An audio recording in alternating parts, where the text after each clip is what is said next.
बिस्मिल्लाहिर्रहमानिर्रहीम। अस्सलाम वालेकुम नाज़रीन कराम, आज की वीडियो उन लोगों के बारे में है जिनके सामने अगर तुर्की या खिलाफत उस्मानिया की तारीफ़ की जाए या तुर्की में इस्लामी हीरोज़ पर बनाए जाने वाले ड्रामों का तस्करा किया जाए तो उनका रिस्पॉन्स फ़ौरन ये होता है कि ये वही तुर्की है जहाँ इतने बेहयाई पर मबनी ड्रामे बनते हैं कि उन्हें देखकर बिल्कुल किसी गैर मुस्लिम मुल्क के ड्रामे का गुमान होता है। इसलिए आज की वीडियो में हम ये जानेंगे कि तुर्की में इस वक्त दो इंतहाएं कैसे काम कर रही हैं। नाज़रीन कराम, तुर्की में हर मुस्लिम मुल्क की तरह इस वक्त दो तरह के माशरे हैं जो साथ साथ चल रहे हैं। एक है सेकुलर और दूसरा इस्लामी।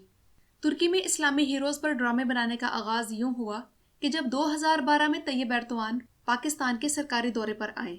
ये वो दौर था जब तुर्की के इश्क ममनू और मेरा सुल्तान जैसे ड्रामे पाकिस्तानी चैनल्स बड़े फ़ख्र के साथ दिखा रहे थे और पाकिस्तानी अवाम भी इन ड्रामों के मनफी असरात से बेखबर बड़े ज़ौक़ शौक़ से इन्हें देखना पसंद करती थी। तब एक सहाफ़ी ने तैयब एर्दोआन के इस्लामी नज़रियात पर चोट करने के लिए उनसे ये चुभता हुआ सवाल किया कि क्या तुर्की वैसा है जैसा कि इश्क ममनू में दिखाया गया। तैयब एर्दोआन ने कहा, नहीं, तुर्की ऐसा नहीं है। सहाफ़ी ने पूछा, फिर तुर्की कैसा है? जिसके जवाब में तैयब एर्दोआन ने कहा कि ये मैं आपको जल्द बताऊंगा। इसके बाद तैयब एर्दोआन ने महमद बोज़दाग के ज़िम्मे तुर्की की असल तारीख दिखाने का ज़िम्मा लगाया और नतीजा आप लोगों के सामने डुर्लिश एर्तुगरुल, महमती कुतुल अमारे और यूनुस एमरे की सूरत में मौजूद है। मगर इसी तुर्की में ऐसे ड्रामे भी चल रहे हैं जिनमें कमाल अतातुर्क को हीरो बनाकर दिखाया जा रहा है। या हुर्रियत या शहादत नामी इस ड्रामे में कमाल अतातुर्क को तुर्कों का हीरो बनाकर दिखाया जा रहा है, जो कि हम सब जानते हैं कि इस्लाम पसंदों के लिए एक नापसंदीदा शख्सियत है। मगर सवाल पैदा होता है कि क्यों? इस क्यों का जवाब नाज़रीन कराम इस पोल में है जो तुर्की में इस बारे में किया गया कि तुर्की में इस वक्त इस्लाम पसंद बमुकाबला सेकुलर्स किस हिसाब से हैं। इस पोल के हिसाब से तुर्की में इस कदर मेहनत के बावजूद इस्लाम से मोहब्बत रखने वाले और शरीयत का निफाज चाहने वाले तुर्क सिर्फ 10% हैं। हालांकि तैयब एर्दोआन की अतातुर्क और उसकी पॉलिसियों से बेजारी कोई ढकी छुपी बात नहीं। आज भी जबकि तुर्की में एर्दोआन की पार्टी की हुकूमत है, मगर फिर भी तैयब एर्दोआन जब भी कोई एंटी सेकुलर यानी इस्लाम पसंद कानून लाने की बात करता है तो तुर्की की आईनी अदालत उसे रोक देती है, क्योंकि अतातुर्क ने तुर्की के जो कवानीन बनाए इनका बुनियादी मकसद ही यही था कि आने वाली तुर्क हुकूमतें सेकुलरिज्म के खिलाफ कवानीन ना बना सकें। इसलिए जब तुर्की में ख्वातीन को हिजाब पहनने की आज़ादी मिली तो ये असल में इस्लाम पसंदों की एक बहुत बड़ी कामयाबी थी। क्या आप जानना चाहते हैं कि इस्लाम पसंदों ने ये इस कदर अहम कामयाबी कैसे हासिल की और क्या मुश्किलात बर्दाश्त की? आइए जानते हैं। 1920 से लेकर 1940 तक तुर्क सियासत शदीद सेकुलर कौम परस्ती का शिकार रही। ये वो दौर था जब इस्लामी होना तुर्की में एक गाली बन गया था और सियासी लीडरों ने इसे अवाम में फैलाने में अपना भरपूर किरदार अदा किया। मगर आफरीन है सैयद नूरसी जैसे उलमा कराम पर, जिन्होंने इसके खिलाफ भरपूर जद्दोजहद की और इस्लाम की तालीम तुर्क अपने घरों के तहखानों में चोरी छुपे अपनी नस्लों को देते रहे। यहाँ तक कि 1950 में उभरती जमहूरियत ने तुर्क हुक्मरान तबके को मजबूर किया कि वो वोट लेने के लिए अवाम के मजहबी जज्बात उभारें।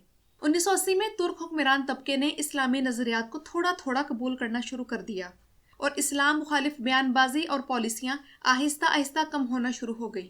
1990 से 2000 तक तुर्की में सेकुलरिज्म में इतनी कमी आ गई कि तुर्की में अतातुर्क के दौर में बनने वाली पीपल्स रिपब्लिकन पार्टी यानी CHP, जो कि माजी में तुर्की में फ्रांसीसी तर्ज का सेकुलरिज्म फैलाने की हामी रही है, इसके लीडरों ने भी अपनी तकरीरों में मजहबी हवालाजात देने शुरू कर दिए।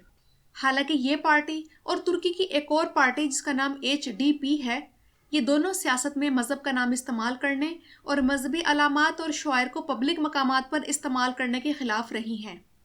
फिर वो वक्त भी आया कि अतातुर्क नज़रिए की हामिल जमात CHP ने कमाल ओगलो की सरबराही में पहले इस्लामी हिजाब के बारे में अपना सख्त नज़रिया तब्दील किया, फिर तुर्क ख्वातीन के पब्लिक मकामात और कॉलेजेस में भी हिजाब लेने के हक़ को तस्लीम किया और इसी पार्टी ने अपनी सफ़ों में मोहम्मद बकर ओगलो जैसे मज़हब पसंद सियासतदानों को वेलकम किया जो कि मदरसे से तालीम याफ्ता थे।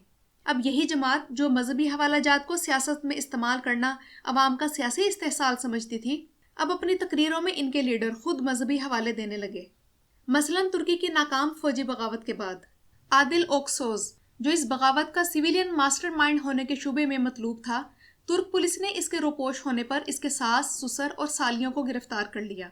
اس پر بات کرتے ہوئے اتاتürk کی جماعت کے سربراہ کمال اوغلو نے نبی کریم علیہ الصلوۃ والسلام کے حج کے موقع پر دیے گئے آخری خطبے کا ذکر کیا، جو کہ تاریخ انسانی میں انسانی حقوق کا سب سے بڑا اعلامیہ ہے، اور کہا کہ ہمارے نبی صلی اللہ علیہ وسلم کے مطابق ہر کوئی اپنے جرم کا ذمہ دار ہے۔ ایک شخص کا جرم اس کی ماں، باپ یا بچے سے منسوب نہیں کیا جا سکتا، اور انسانی حقوق کا عالمی قانون بھی یہی اصول متعین کرتا ہے۔ ناظرین کرام، 632 عیسوی میں دیا گیا یہ خطبہ اسلامی تاریخ کی اہم دستاویز ہے۔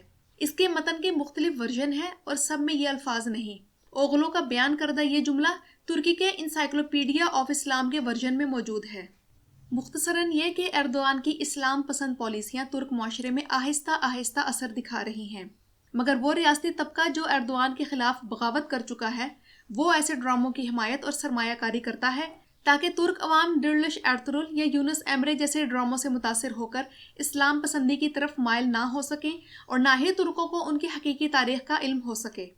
اور وہ مسلمان جو ترکی اور ایردوان سے محبت کرتے ہیں، وہ ترکی کے ان بے حیا اور اخلاق باختہ ڈراموں کو دیکھ کر کنفیوز نہ ہوں، کیونکہ یہ ایک طرح سے ترکی میں حق و باطل کی جنگ ہے جو چل رہی ہے، اور انشاءاللہ فیصلہ اسلام پسندوں کے ہی حق میں ہوگا۔ ویڈیو دیکھنے کا شکریہ۔